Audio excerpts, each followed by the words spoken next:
Tapi pidato pelantikannya, berikan saya 100 peti mati, yang 99 akan saya pakai buat koruptor, yang 1 akan saya pakai sendiri kalau kamu lihat saya tidak benar. Luar biasa.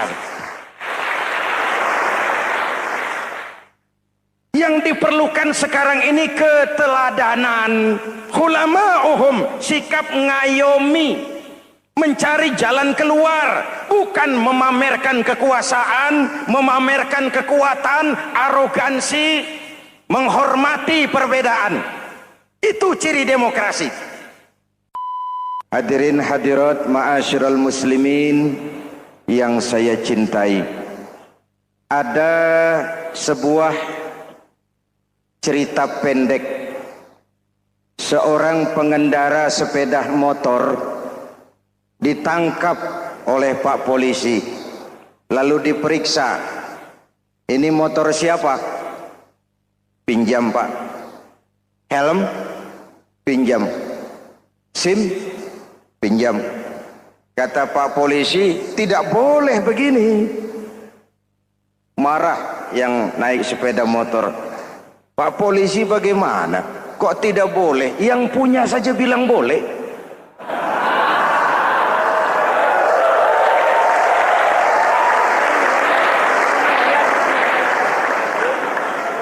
Cerita ini memberikan gambaran bagaimana masyarakat kita sekarang cenderung memboleh-bolehkan diri sendiri, melahirkan permissive society. Masyarakat serba boleh dengan ukuran sakarepe dewe. Itu sebabnya agama diturunkan. Dalam contoh yang indah, Rasul memberikan gambaran bahwa Islam ini bagaikan sebuah bangunan yang komponen pokoknya 5. Bunyal Islamu ala khamsin. Islam dibangun di atas 5 komponen pokok. Jadi kalau Islam ini ibarat bangunan, unsur penunjang pokoknya itu 5. Mari kita analogkan Islam dengan bangunan. Kalau saudara akan membangun rumah, sebelum pasang tiang, pasang genteng, pasang jendela, apa yang lebih dulu dibangun? Fondasi. Kalau Islam ibarat bangunan, fondasinya adalah syahadatu an la ilaha illallah wa anna muhammadar rasulullah. Ini fondasi. Jikalau kuat fondasi, aman bangunan. Jikalau rapuh fondasi, lentur dan luntur bangunan. Maka kuat atau tidak kuatnya bangunan Islam kita bergantung kepada keyakinan dasar tadi, fondasi. Saya bersaksi tidak ada Tuhan selain Allah, artinya saya tidak akan menyembah kecuali hanya kepada Allah. Orang yang benar fondasinya beres sujudnya. Kalau saya yakin tidak ada Tuhan selain Allah, saya tidak akan minta rezeki kecuali hanya kepada Allah. Orang yang benar fondasinya, giat bekerjanya, jauh dari tipu menipu, jauh dari renten, jauh dari riba, jauh dari korupsi, jauh dari judi. Keyakinan memberikan warna terhadap bentuk kepribadian. Kalau saya yakin tidak ada Tuhan selain Allah, saya tidak akan pernah takut kecuali hanya kepada Allah. Saya tidak akan melarikan persoalan kecuali hanya kepada Allah. Saya tidak akan menggantungkan hidup kecuali hanya kepada Allah. Saya tidak akan minta tolong kecuali hanya kepada Allah. Meresap ke dalam jiwa. Untuk keyakinan seperti ini, orang-orang tua kita dahulu berlinang air mata, bersimbah darah, bahkan berkorban nyawa, melaksanakan hijrah untuk mempertahankan keyakinan. Ini intan paling mahal dan ini mutiara paling berharga. Zaman boleh berubah, tapi pondasi tidak boleh goyah. Masa boleh berganti, tapi pondasi jangan sampai mati. Karena iman kita hidup, untuk iman kita berjuang, dan dalam iman kita ingin kembali menghadap Allah Subhanahu. Masih ingat cerita tentang Bilal? Masih? Mengulang kaji saja. Bilal itu budak sahaya.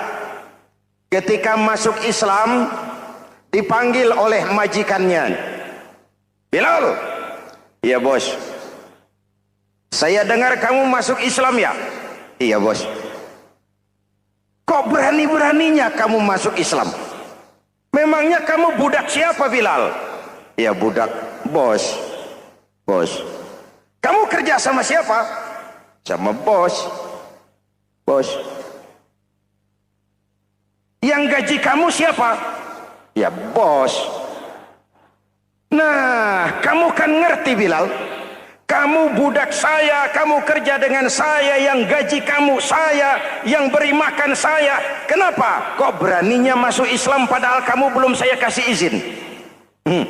Bos, bos boleh beli badan saya, tapi jangan mimpi bisa membeli jiwa saya.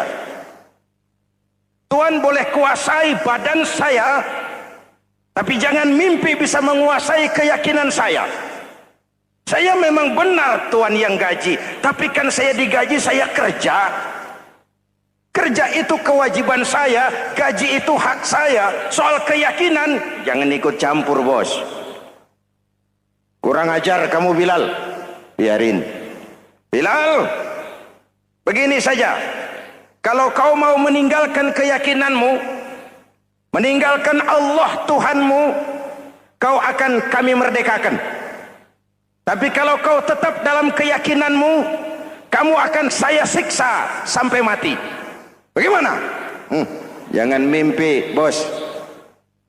Lebih baik mati berkalang tanah daripada hidup bercermin bangkai. Biar saya gugur membela keyakinan daripada hidup jadi penjilat menjual akidah. Itu prinsip.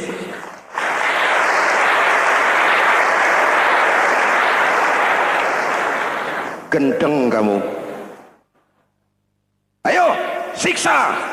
Tangannya diikat, dihimpit dengan batu berat, dijemur dengan terik matahari padang pasir, terkelupas kulitnya, mengalir darah dari sekujur badannya, pecah bibirnya. Ayo Bilal, tetap bertuhan Allah dan kau akan mati di sini, atau kembali ke agama lama, kau jadi merdeka. Dari bibir yang pecah itu cuma keluar Allahu Ahad.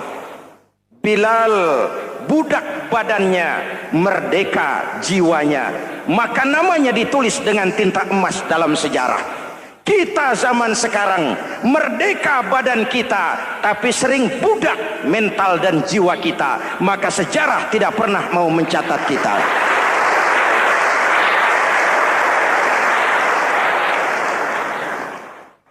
Ma'asyiral muslimin yang saya cintai, fondasi sudah. Lalu apa lagi? Mulai memancangkan tiang.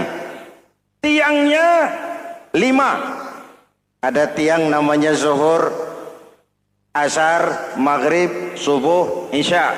Tetapi agar bangunan menjadi kuat, ada tiang-tiang tambahan.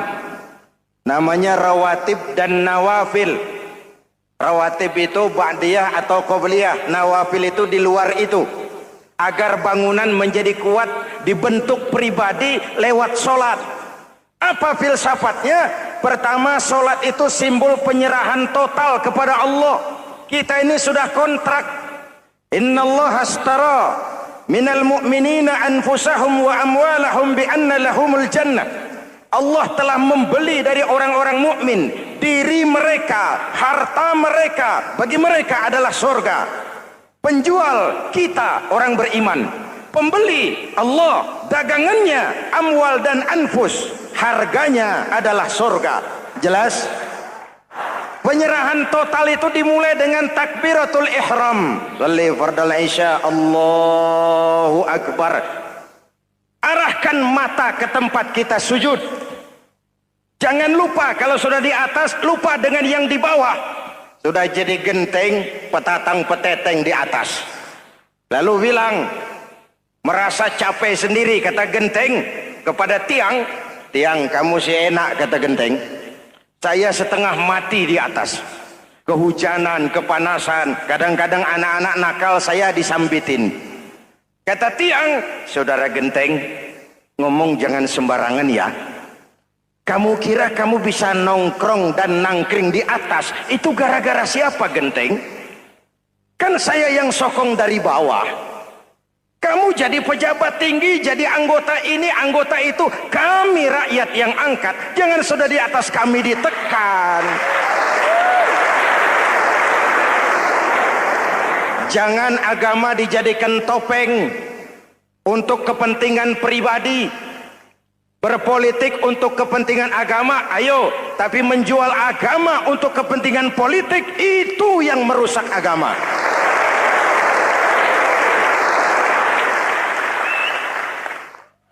Ini kan kita lagi prihatin sedang meluncur kasus Bulog Gate 2. Innalillahi wa inna ilaihi raji'un. Kita lihat sajalah para petinggi kita sekarang bagaimana menyikapi hukum. Sebab saya dengar ada bargaining, orang takut teriak maling sapi karena DE maling wedus. Tidak berani teriak ada maling sapi karena dia maling kambing. Yang lain maling ayam, dikumpulin ternyata maling semua.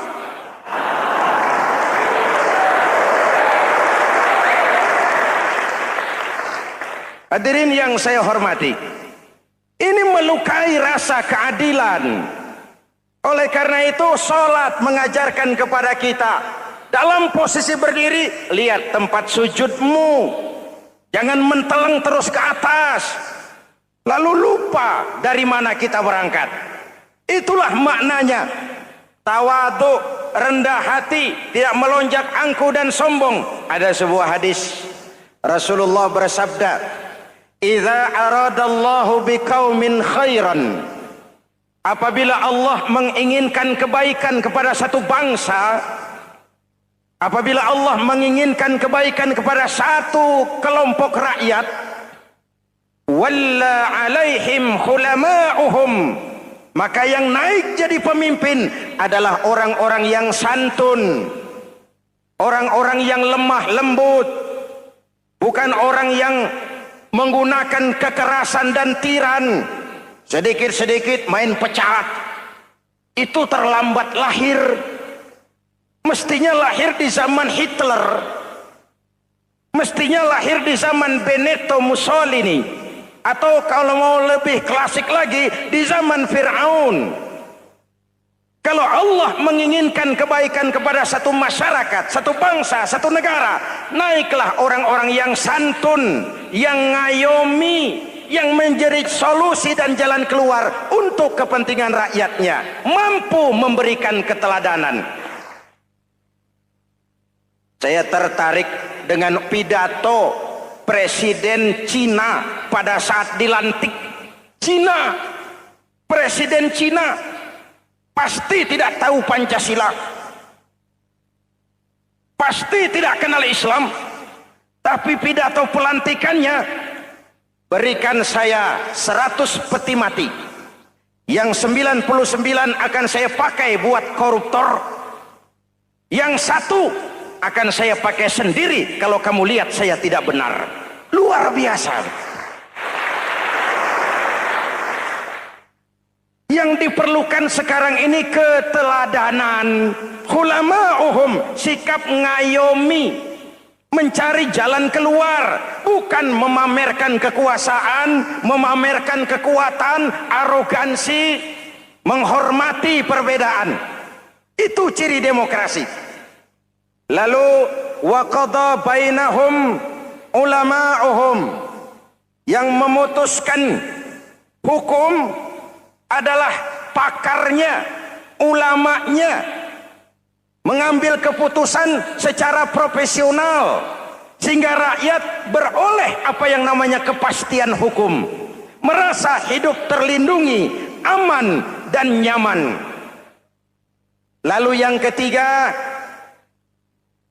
wa ja'alal mala fi askhiyaihim, peredaran harta pergerakan ekonomi berada di tangan orang-orang yang pemurah, yang tidak mau kaya sendiri, tidak mau senyum di atas penderitaan orang lain, menari di atas bangkai saudaranya.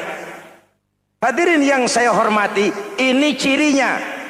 Tapi sebaliknya kata Nabi, wa idza aradallahu biqaumin syarran, apabila Allah menghendaki kejelekan, keburukan bagi satu bangsa, walla alaihim sufahauhum, yang naik jadi pemimpin orang-orang durjana, orang-orang kurang ajar, tapi dipoles dengan topeng yang bagus.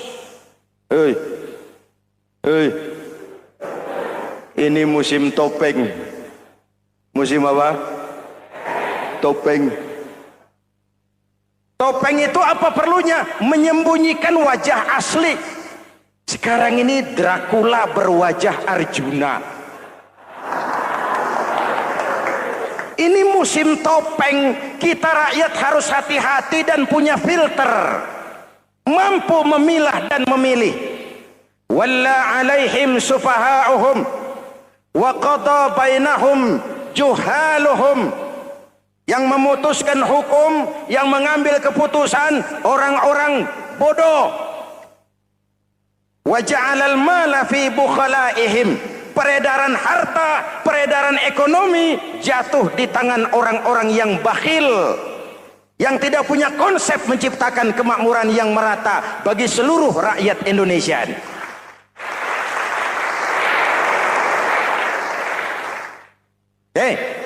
Kita kembali kepada tiang. Ini kan lagi cerita tiang tadi ya. Kalau sedang berdiri, lihat tempat sujud, jangan menteleng terus ke atas. Terserang penyakit tamak bin rakus alias serakah. Nah, selesai.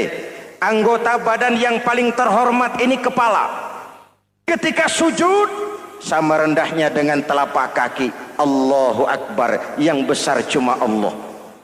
Apa bedanya saya dengan saudara? Tidak ada, kecuali saya ngomong saudara dengerin. Kita sama-sama beribadah, sama-sama mencari nilai tambah di hadapan Allah. Apa saya lebih penting dari saudara? Belum tentu. Apa saya lebih hebat dari saudara? Belum tentu. Perasaan lebih penting, lebih hebat, lebih jago setan. Jelas? Ayo tundukkan kepala, dia sama rendahnya dengan telapak kaki kita. Yang besar cuma Allah. Allahu Akbar. Lalu diakhiri dengan menebarkan salam. Assalamualaikum warahmatullah. Assalamualaikum warahmatullah. Menebarkan salam, mewujudkan rasa aman, damai, bukan menimbulkan keresahan. Hadirin yang saya hormati, ini karakteristik kita. Selesai sholat, kembali ke masyarakat, ajaran salam diterjemahkan. Apa? Rasulullah sallallahu alaihi wasallam bersabda, "Ufsus salam, wasilul arham, wa at'imut ta'am, wa sallu bil laili wan nasu niyam, tadkhulul jannata bisalam." Pertama, ufsus salam, tebarkan salam. Tebarkan salam itu bukan cuma kalau ketemu orang, Assalamualaikum, Assalamualaikum. Iya, itu zahirnya. Tetapi hidup di tengah masyarakat memberikan rasa aman, rasa damai, menjadi pengayom bagi lingkungan, menjadi rahmah bagi semesta. Dalam Islam jangankan manusia, binatang saja dilindungi kok. Betul? Betul? Coba kalau belajar istinja itu kan makruh buang air kecil di tanah yang berlubang. Kenapa? Pertama, melindungi binatang yang ada dalam lubang. Siapa tahu di lubang yang saudara kencingi ada semut sedang rapat. Membahas Bologet jilid 2. Apa dosanya lalu mati dikencingi? Ini namanya rahmatan lis semut. Binatang saja dilindungi. Ada hadis, kalau kamu menyembelih hewan, sembelilah dengan cara yang terbaik. Jangan menyembelih ayam dengan pisau tumpul. Ini ajaran apa? Ajaran tentang peri kebinatangan. rahmatan, memberikan rahmah, salam, keselamatan dan kedamaian kepada masyarakat lingkungan. Itu misi seorang muslim.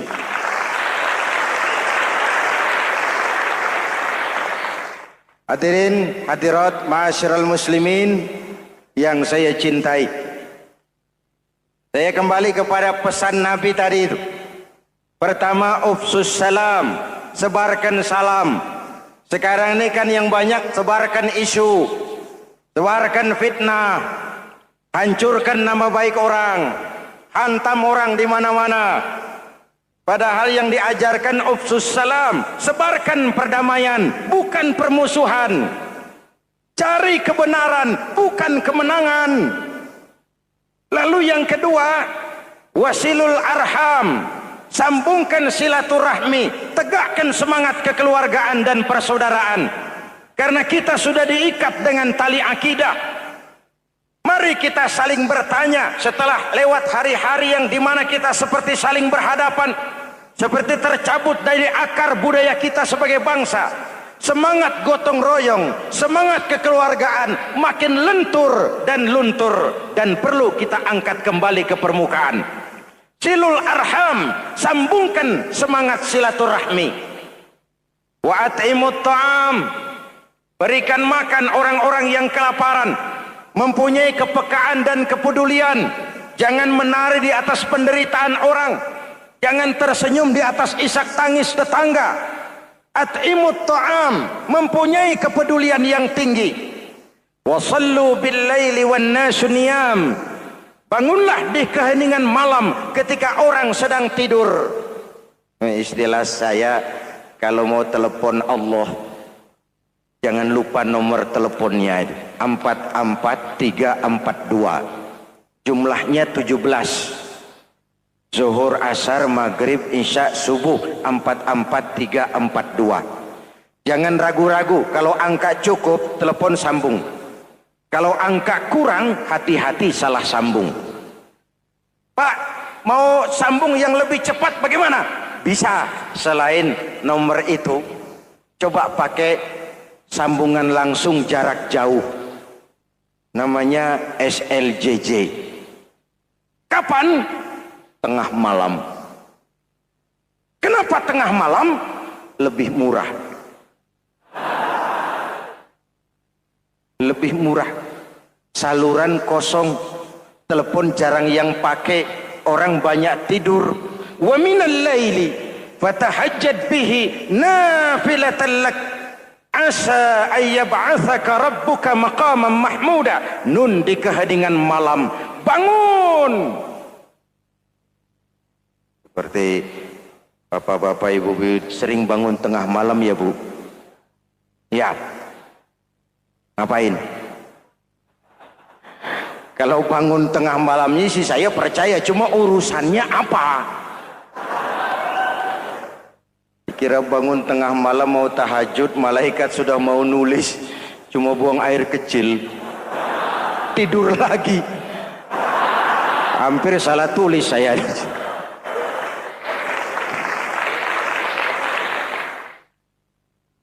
Baik, fondasi sudah Pak, tiang siap, lalu apa lagi?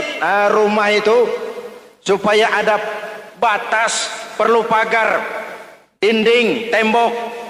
Yang jadi batas, dinding, tembok, puasa.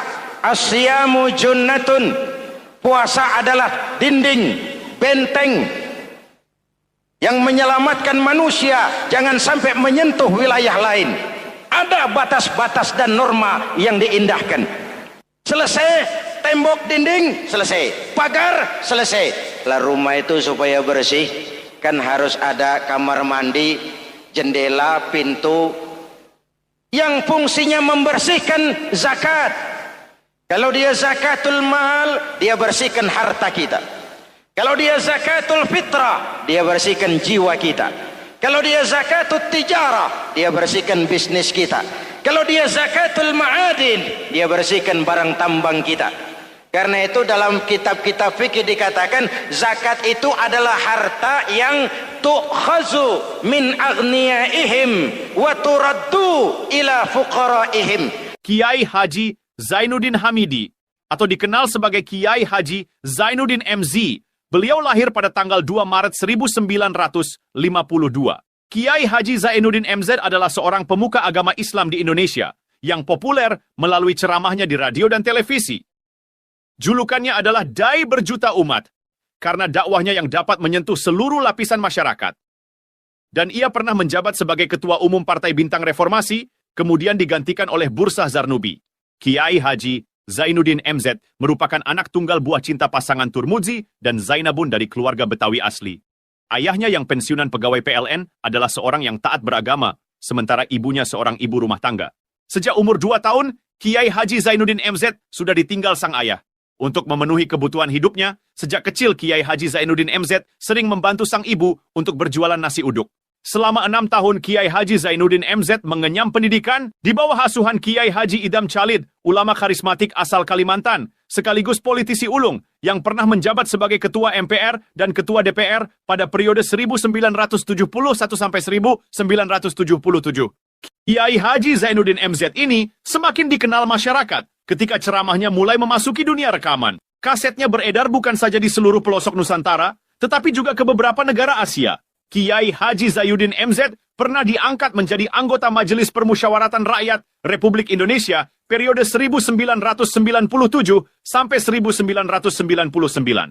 Beliau pernah mengisi di suatu acara TV, seperti acara Tabligh Akbar Ramadan, Indosiar mulai dari tahun 2000 sampai tahun 2001. Acara TV pengantar sahur dan berbuka puasa, Indosiar, dari tahun 1999 sampai 2002.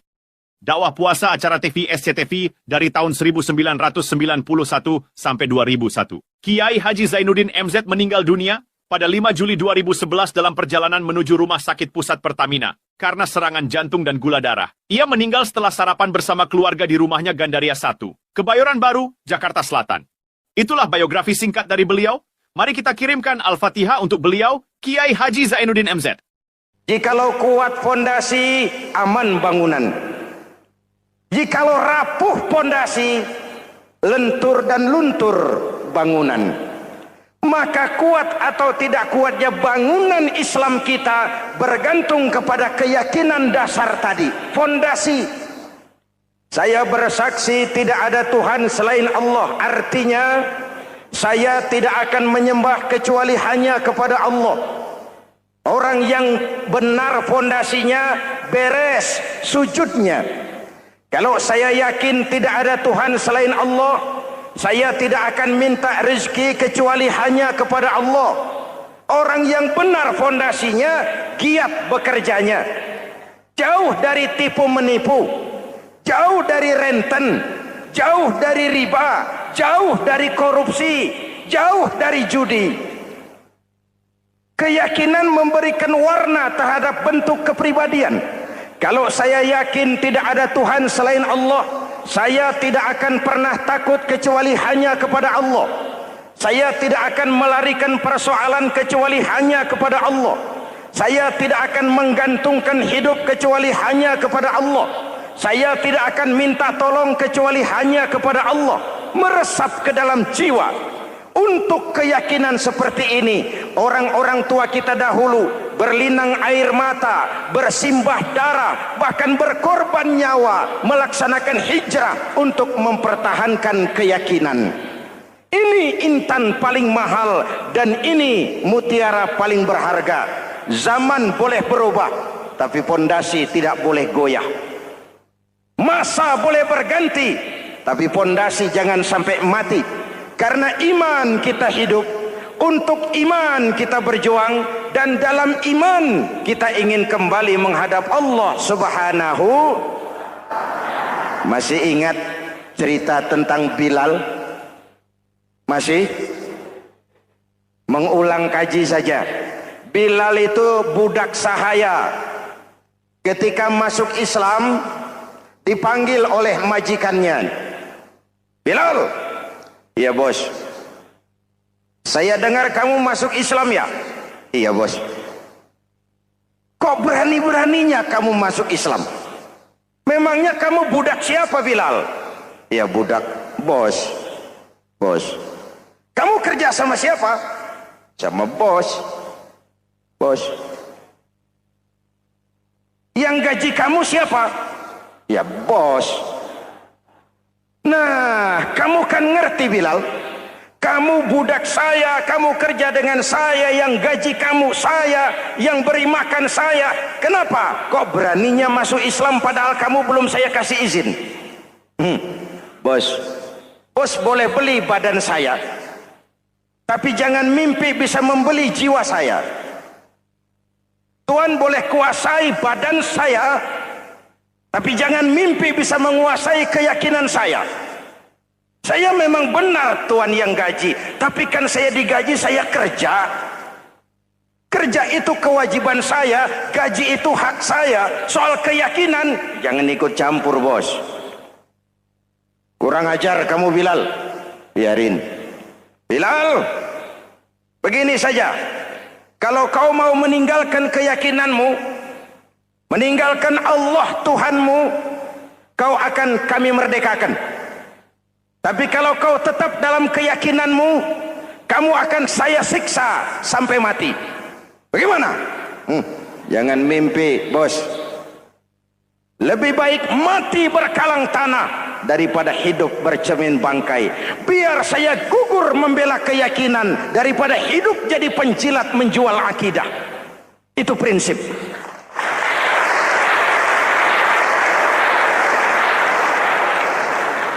Gendeng kamu. Ayo, siksa. Tangannya diikat, dihimpit dengan batu berat, dijemur dengan terik matahari padang pasir, terkelupas kulitnya, mengalir darah dari sekujur badannya, pecah bibirnya. Ayo Bilal, tetap bertuhan Allah dan kau akan mati di sini, atau kembali ke agama lama, kau jadi merdeka. Dari bibir yang pecah itu cuma keluar Allahu Ahad. Bilal budak badannya, merdeka jiwanya, maka namanya ditulis dengan tinta emas dalam sejarah. Kita zaman sekarang merdeka badan kita, tapi sering budak mental dan jiwa kita, maka sejarah tidak pernah mau mencatat kita.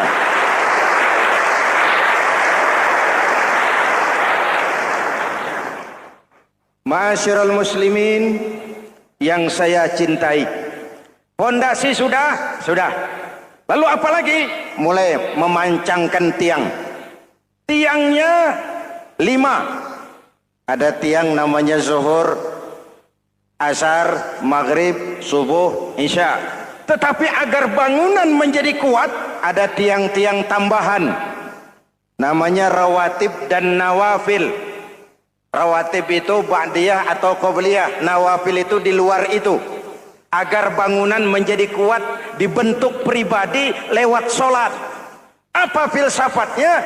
Pertama, solat itu simbol penyerahan total kepada Allah. Kita ini sudah kontrak. Innallaha astara minal mu'minina anfusahum wa amwalahum bi anna lahumul jannah. Allah telah membeli dari orang-orang mukmin diri mereka, harta mereka, bagi mereka adalah surga. Penjual kita orang beriman, pembeli Allah, dagangannya amwal dan anfus, harganya adalah surga. Jelas? Penyerahan total itu dimulai dengan takbiratul ihram. Shalli fardal isya, Allahu akbar. Arahkan mata ke tempat kita sujud. Jangan lupa kalau sudah di atas, lupa dengan yang di bawah. Sudah jadi genteng, petatang peteteng di atas. Lalu bilang, merasa capek sendiri, kata genteng kepada tiang. Tiang, kamu sih enak, kata genteng. Saya setengah mati di atas. Kehujanan, kepanasan, kadang-kadang anak-anak nakal saya disambitin. Kata tiang, saudara genteng, ngomong jangan sembarangan ya. Kamu kira kamu bisa nongkrong dan nangkring di atas, itu gara-gara siapa genteng?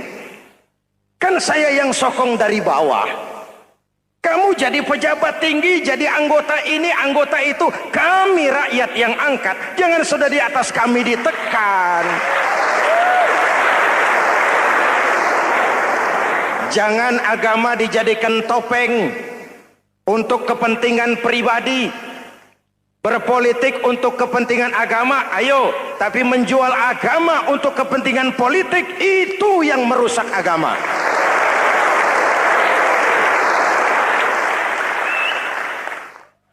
Ini kan kita lagi prihatin sedang meluncur kasus Bulog Gate 2.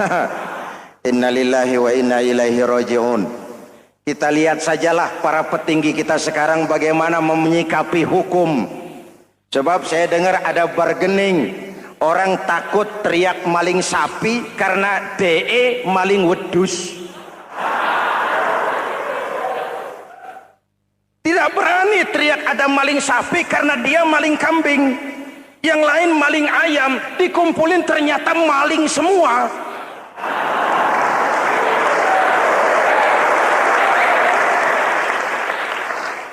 Hadirin yang saya hormati, ini melukai rasa keadilan. Oleh karena itu sholat mengajarkan kepada kita, dalam posisi berdiri, lihat tempat sujudmu. Jangan menteleng terus ke atas, lalu lupa dari mana kita berangkat. Itulah maknanya tawadhu, rendah hati, tidak melonjak angku dan sombong. Ada sebuah hadis Rasulullah bersabda, "Idza aradallahu biqaumin khairan."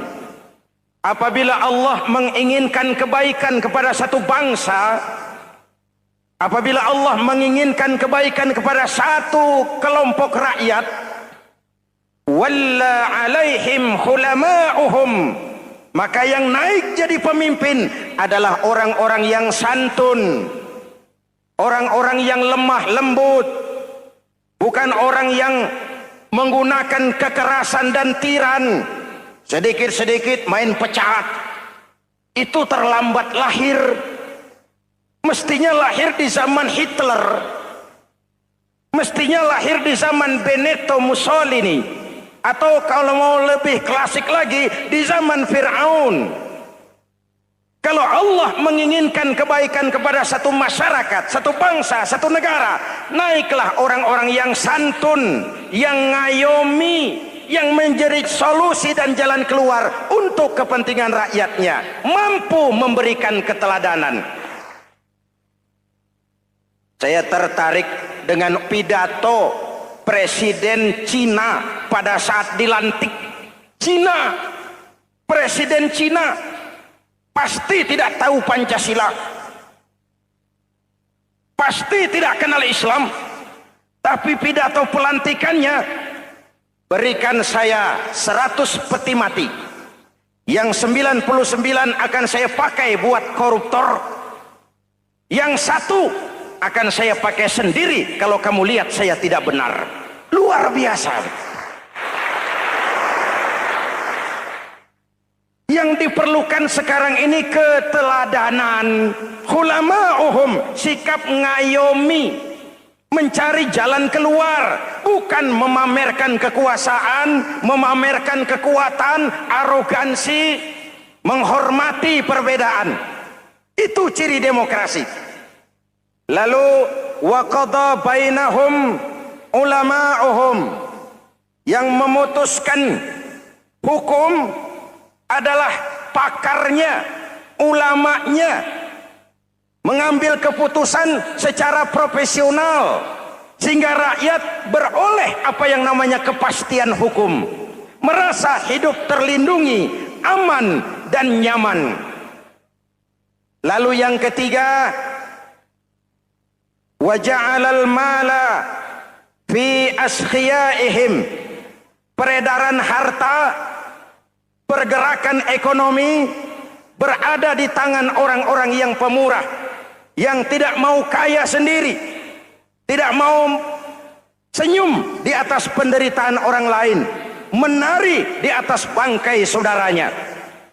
Hadirin yang saya hormati, ini cirinya.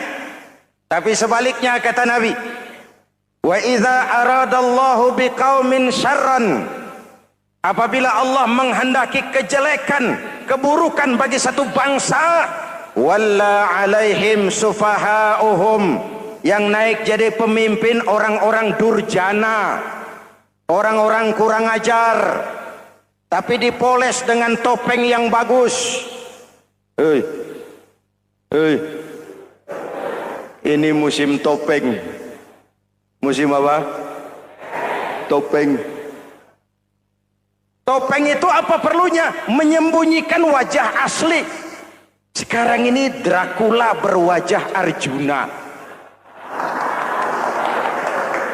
Ini musim topeng. Kita rakyat harus hati-hati dan punya filter, mampu memilah dan memilih.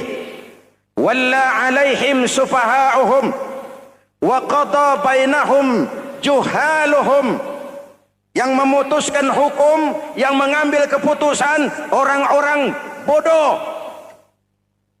Wa ja'alal mala fi bukhalaihim. Peredaran harta, peredaran ekonomi jatuh di tangan orang-orang yang bakhil, yang tidak punya konsep menciptakan kemakmuran yang merata bagi seluruh rakyat Indonesia.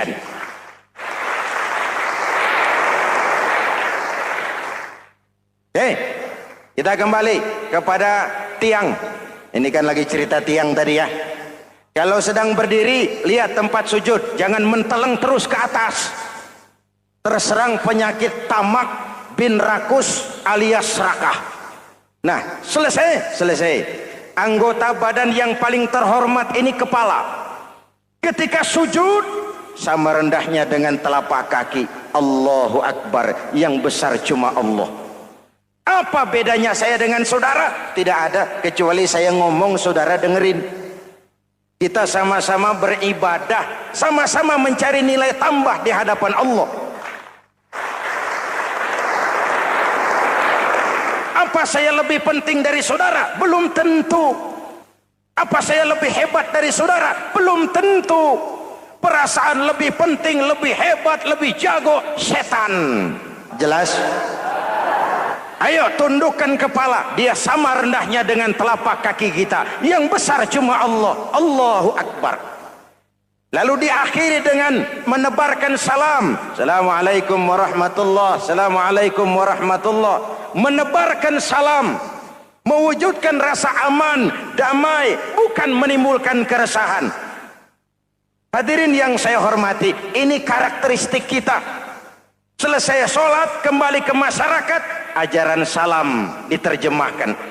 Apa? Rasulullah Sallallahu Alaihi Wasallam bersabda, "Ufsus salam, wasilul arham, wa at'imut ta'am, wa sallu bil laili wan nasu niyam, tadkhulul jannata bisalam." Pertama, ufsus salam, tebarkan salam. Tebarkan salam itu bukan cuma kalau ketemu orang, Assalamualaikum, Assalamualaikum. Iya, itu zahirnya.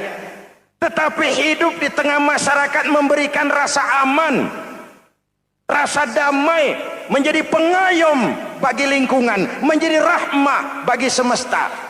Dalam Islam jangankan manusia, binatang saja dilindungi kok. Betul? Betul? Coba kalau belajar istinja itu kan makruh buang air kecil di tanah yang berlubang.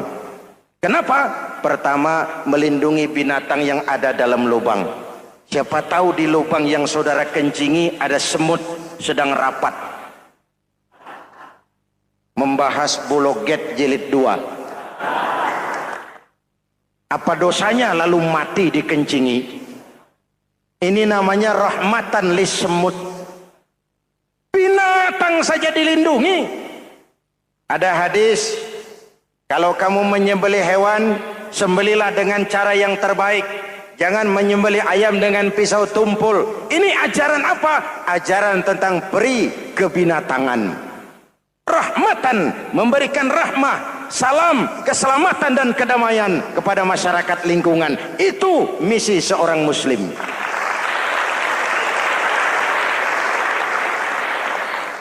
Hadirin, hadirat, ma'asyiral muslimin yang saya cintai. Saya kembali kepada pesan Nabi tadi itu. Pertama, ufsus salam, sebarkan salam. Sekarang ini kan yang banyak sebarkan isu, sebarkan fitnah, hancurkan nama baik orang, hantam orang di mana-mana. Padahal yang diajarkan ufsus salam, sebarkan perdamaian, bukan permusuhan. Cari kebenaran, bukan kemenangan. Lalu yang kedua, wasilul arham, sambungkan silaturahmi, tegakkan semangat kekeluargaan dan persaudaraan. Karena kita sudah diikat dengan tali akidah. Mari kita saling bertanya setelah lewat hari-hari yang dimana kita seperti saling berhadapan, seperti tercabut dari akar budaya kita sebagai bangsa. Semangat gotong royong, semangat kekeluargaan makin lentur dan luntur, dan perlu kita angkat kembali ke permukaan. Silul arham, sambungkan semangat silaturahmi. Wa at'imut ta'am, berikan makan orang-orang yang kelaparan. Mempunyai kepekaan dan kepedulian. Jangan menari di atas penderitaan orang. Jangan tersenyum di atas isak tangis tetangga. At'imut ta'am, mempunyai kepedulian yang tinggi. Wasallu bil laili wan nasu niyam, bangunlah di keheningan malam ketika orang sedang tidur. Istilah saya, kalau mau telepon Allah, jangan lupa nomor teleponnya itu 44342. Jumlahnya 17. Zuhur, asar, maghrib, isya, subuh 44342. Jangan ragu-ragu, kalau angka cukup telepon sambung. Kalau angka kurang, hati-hati salah sambung. Pak, mau sambung yang lebih cepat bagaimana? Bisa, selain nomor itu coba pakai sambungan langsung jarak jauh, namanya SLJJ. Kapan? Tengah malam. Kenapa tengah malam? Lebih murah. Lebih murah. Saluran kosong, telepon jarang yang pakai, orang banyak tidur. Wa minal laili fatahajjad bihi nafilatan lak asa ayyab'atsaka rabbuka maqaman mahmuda. Nun, di keheningan malam bangun. Seperti bapak-bapak, ibu-ibu sering bangun tengah malam ya Bu? Ya. Ngapain? Kalau bangun tengah malamnya sih saya percaya, cuma urusannya apa? Kira bangun tengah malam mau tahajud, malaikat sudah mau nulis, cuma buang air kecil, tidur lagi. Hampir salah tulis saya.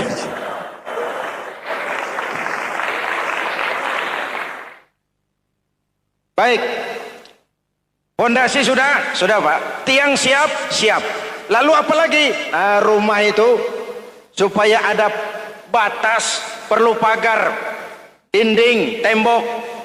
Yang jadi batas, dinding, tembok, puasa. Asyamu junnatun, puasa adalah dinding, benteng yang menyelamatkan manusia jangan sampai menyentuh wilayah lain. Ada batas-batas dan norma yang diindahkan. Selesai, tembok, dinding, selesai. Pagar, selesai. Lah rumah itu supaya bersih, kan harus ada kamar mandi, jendela, pintu, yang fungsinya membersihkan zakat. Kalau dia zakatul mal, dia bersihkan harta kita. Kalau dia zakatul fitrah, dia bersihkan jiwa kita. Kalau dia zakatul tijarah, dia bersihkan bisnis kita. Kalau dia zakatul ma'adin, dia bersihkan barang tambang kita. Karena itu dalam kitab-kitab fikih dikatakan zakat itu adalah harta yang tu'khazu min aghniyaihim wa turaddu ila fuqaraihim. Jikalau kuat fondasi, aman bangunan. Jikalau rapuh fondasi, lentur dan luntur bangunan. Maka kuat atau tidak kuatnya bangunan Islam kita bergantung kepada keyakinan dasar tadi, fondasi. Saya bersaksi tidak ada Tuhan selain Allah, artinya saya tidak akan menyembah kecuali hanya kepada Allah. Orang yang benar fondasinya beres sujudnya. Kalau saya yakin tidak ada Tuhan selain Allah, Saya tidak akan minta rezeki kecuali hanya kepada Allah. Orang yang benar fondasinya, giat bekerjanya, jauh dari tipu menipu, jauh dari renten, jauh dari riba, jauh dari korupsi, jauh dari judi. Keyakinan memberikan warna terhadap bentuk kepribadian. Kalau saya yakin tidak ada Tuhan selain Allah, saya tidak akan pernah takut kecuali hanya kepada Allah. Saya tidak akan melarikan persoalan kecuali hanya kepada Allah. Saya tidak akan menggantungkan hidup kecuali hanya kepada Allah. Saya tidak akan minta tolong kecuali hanya kepada Allah. Meresap ke dalam jiwa. Untuk keyakinan seperti ini, orang-orang tua kita dahulu berlinang air mata, bersimbah darah, bahkan berkorban nyawa, melaksanakan hijrah untuk mempertahankan keyakinan. Ini intan paling mahal dan ini mutiara paling berharga. Zaman boleh berubah, tapi pondasi tidak boleh goyah. Masa boleh berganti, tapi pondasi jangan sampai mati. Karena iman kita hidup, untuk iman kita berjuang, dan dalam iman kita ingin kembali menghadap Allah Subhanahu. Masih ingat cerita tentang Bilal? Masih? Mengulang kaji saja. Bilal itu budak sahaya. Ketika masuk Islam, dipanggil oleh majikannya. Bilal, iya bos. Saya dengar kamu masuk Islam ya? Iya bos. Kok berani-beraninya kamu masuk Islam? Memangnya kamu budak siapa Bilal? Iya budak bos. Bos. Kamu kerja sama siapa? Sama bos. Bos. Yang gaji kamu siapa? Ya bos. Nah, kamu kan ngerti Bilal, kamu budak saya, kamu kerja dengan saya, yang gaji kamu saya, yang beri makan saya. Kenapa? Kok beraninya masuk Islam padahal kamu belum saya kasih izin? Bos, bos boleh beli badan saya, tapi jangan mimpi bisa membeli jiwa saya. Tuhan boleh kuasai badan saya, tapi jangan mimpi bisa menguasai keyakinan saya. Saya memang benar Tuhan yang gaji, tapi kan saya digaji, saya kerja. Kerja itu kewajiban saya, gaji itu hak saya. Soal keyakinan, jangan ikut campur bos. Kurang ajar kamu Bilal. Biarin. Bilal, begini saja. Kalau kau mau meninggalkan keyakinanmu, meninggalkan Allah Tuhanmu, kau akan kami merdekakan. Tapi kalau kau tetap dalam keyakinanmu, kamu akan saya siksa sampai mati. Bagaimana? Jangan mimpi bos. Lebih baik mati berkalang tanah daripada hidup bercermin bangkai. Biar saya gugur membela keyakinan daripada hidup jadi penjilat menjual akidah. Itu prinsip.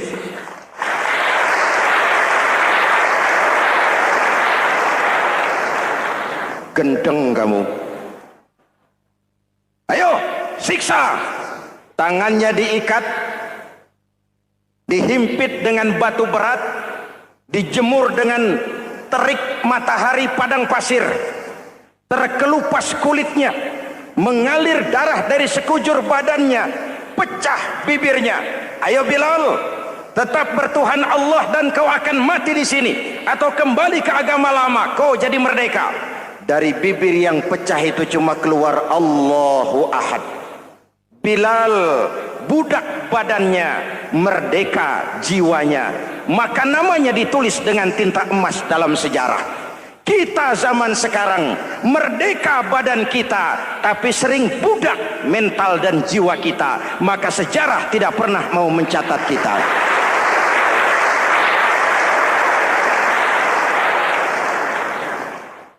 Ma'asyiral muslimin yang saya cintai, fondasi sudah.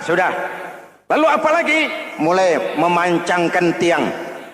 Tiangnya 5. Ada tiang namanya zuhur, asar, maghrib, subuh, isya. Tetapi agar bangunan menjadi kuat, ada tiang-tiang tambahan. Namanya rawatib dan nawafil. Rawatib itu ba'diyah atau qobliyah, nawafil itu di luar itu. Agar bangunan menjadi kuat, dibentuk pribadi lewat sholat. Apa filsafatnya? Pertama, sholat itu simbol penyerahan total kepada Allah. Kita ini sudah kontrak.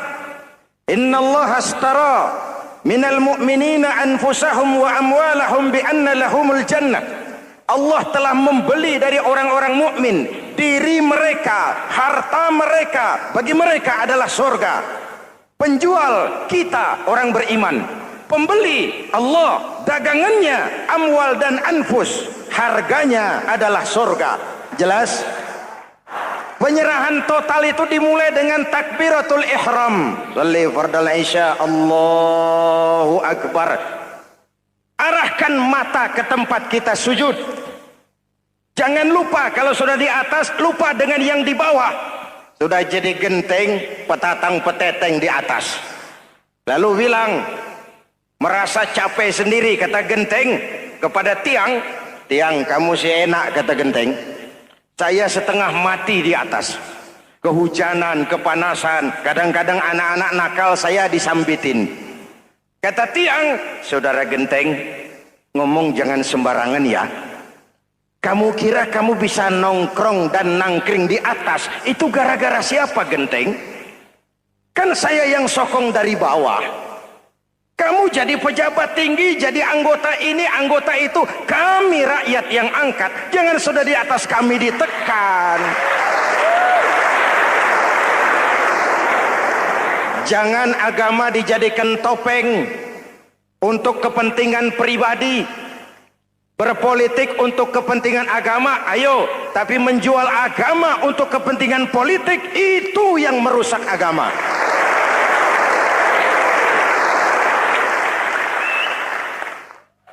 Ini kan kita lagi prihatin sedang meluncur kasus Bulog Gate 2. Innalillahi wa inna ilaihi raji'un. Kita lihat sajalah para petinggi kita sekarang bagaimana menyikapi hukum. Sebab saya dengar ada bargaining. Orang takut teriak maling sapi karena DE maling wedus.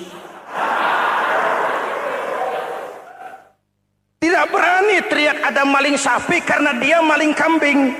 Yang lain maling ayam, dikumpulin ternyata maling semua.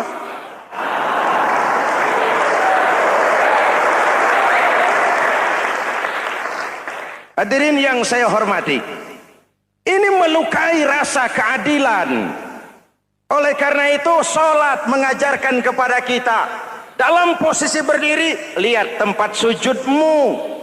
Jangan menteleng terus ke atas, lalu lupa dari mana kita berangkat. Itulah maknanya tawadhu, rendah hati, tidak melonjak angku dan sombong. Ada sebuah hadis Rasulullah bersabda, "Idza aradallahu biqaumin khairan." Apabila Allah menginginkan kebaikan kepada satu bangsa, apabila Allah menginginkan kebaikan kepada satu kelompok rakyat, walla alaihim khulama'uhum, maka yang naik jadi pemimpin adalah orang-orang yang santun, orang-orang yang lemah lembut, bukan orang yang menggunakan kekerasan dan tiran. Sedikit-sedikit main pecat. Itu terlambat lahir. Mestinya lahir di zaman Hitler. Mestinya lahir di zaman Benito Mussolini. Atau kalau mau lebih klasik lagi, di zaman Fir'aun. Kalau Allah menginginkan kebaikan kepada satu masyarakat, satu bangsa, satu negara, naiklah orang-orang yang santun, yang ngayomi, yang menjadi solusi dan jalan keluar untuk kepentingan rakyatnya, mampu memberikan keteladanan. Saya tertarik dengan pidato Presiden Cina pada saat dilantik. Cina, Presiden Cina pasti tidak tahu Pancasila, pasti tidak kenal Islam, Tapi pidato pelantikannya, berikan saya 100 peti mati. Yang 99 akan saya pakai buat koruptor. Yang 1 akan saya pakai sendiri kalau kamu lihat saya tidak benar. Luar biasa. Yang diperlukan sekarang ini keteladanan. Hulama'uhum, sikap ngayomi, mencari jalan keluar, bukan memamerkan kekuasaan, memamerkan kekuatan, arogansi, menghormati perbedaan. Itu ciri demokrasi. Lalu wa qada bainahum ulama'uhum, yang memutuskan hukum adalah pakarnya, ulamanya, mengambil keputusan secara profesional sehingga rakyat beroleh apa yang namanya kepastian hukum, merasa hidup terlindungi, aman dan nyaman. Lalu yang ketiga, wa ja'alal mala fi askhiyaihim, peredaran harta, pergerakan ekonomi berada di tangan orang-orang yang pemurah, yang tidak mau kaya sendiri, tidak mau senyum di atas penderitaan orang lain, menari di atas bangkai saudaranya. Hadirin yang saya hormati, ini cirinya. Tapi sebaliknya kata Nabi, wa idza aradallahu biqaumin syarran, apabila Allah menghendaki kejelekan, keburukan bagi satu bangsa, walla alaihim sufaha'uhum, yang naik jadi pemimpin orang-orang durjana, orang-orang kurang ajar, tapi dipoles dengan topeng yang bagus. Ini musim topeng. Musim apa? Topeng. Topeng itu apa perlunya? Menyembunyikan wajah asli. Sekarang ini Dracula berwajah Arjuna. Ini musim topeng. Kita rakyat harus hati-hati dan punya filter, mampu memilah dan memilih. Walla alaihim sufaha'uhum wa qada bainahum juhaluhum, yang memutuskan hukum, yang mengambil keputusan orang-orang bodoh.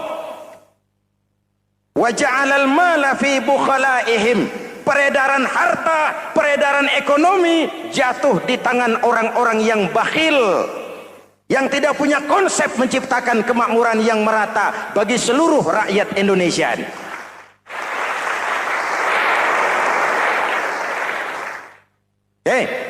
Kita kembali kepada tiang. Ini kan lagi cerita tiang tadi ya. Kalau sedang berdiri, lihat tempat sujud, jangan menteleng terus ke atas. Terserang penyakit tamak bin rakus alias serakah. Nah, selesai. Anggota badan yang paling terhormat ini kepala. Ketika sujud, sama rendahnya dengan telapak kaki. Allahu Akbar, yang besar cuma Allah. Apa bedanya saya dengan saudara? Tidak ada, kecuali saya ngomong saudara dengerin. Kita sama-sama beribadah, sama-sama mencari nilai tambah di hadapan Allah. Apa saya lebih penting dari saudara? Belum tentu. Apa saya lebih hebat dari saudara? Belum tentu. Perasaan lebih penting, lebih hebat, lebih jago, setan. Jelas? Ayo tundukkan kepala, dia sama rendahnya dengan telapak kaki kita. Yang besar cuma Allah. Allahu Akbar. Lalu diakhiri dengan menebarkan salam. Assalamualaikum warahmatullah. Assalamualaikum warahmatullah. Menebarkan salam, mewujudkan rasa aman, damai, bukan menimbulkan keresahan. Hadirin yang saya hormati, ini karakteristik kita. Selesai sholat, kembali ke masyarakat, ajaran salam diterjemahkan. Apa? Rasulullah sallallahu alaihi wasallam bersabda, "Ufsus salam, wasilul arham, wa at'imut ta'am, wa sallu bil laili wan nas niyam, tadkhulul jannata bisalam. Pertama, ufsus salam, tebarkan salam. Tebarkan salam itu bukan cuma kalau ketemu orang, assalamualaikum, assalamualaikum. Iya, itu zahirnya.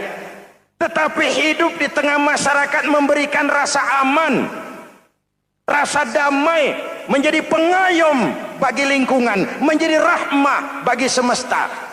Dalam Islam jangankan manusia, binatang saja dilindungi kok. Betul? Betul? Coba kalau belajar istinja itu kan makruh buang air kecil di tanah yang berlubang. Kenapa? Pertama, melindungi binatang yang ada dalam lubang.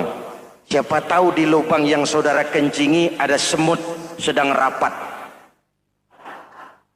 Membahas Bologet jilid 2. Apa dosanya lalu mati dikencingi?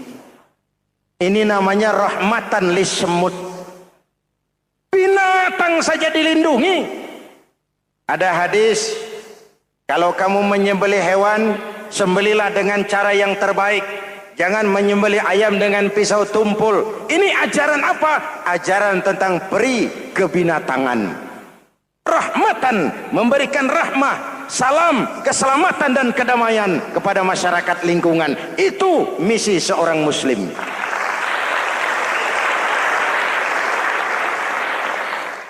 Hadirin hadirat ma'asyiral muslimin yang saya cintai, saya kembali kepada pesan Nabi tadi itu. Pertama, ufsus salam, sebarkan salam. Sekarang ini kan yang banyak sebarkan isu, sebarkan fitnah, hancurkan nama baik orang, hantam orang di mana-mana. Padahal yang diajarkan ufsus salam, sebarkan perdamaian, bukan permusuhan. Cari kebenaran, bukan kemenangan. Lalu yang kedua, wasilul arham, sambungkan silaturahmi, tegakkan semangat kekeluargaan dan persaudaraan. Karena kita sudah diikat dengan tali akidah. Mari kita saling bertanya setelah lewat hari-hari yang dimana kita seperti saling berhadapan, seperti tercabut dari akar budaya kita sebagai bangsa.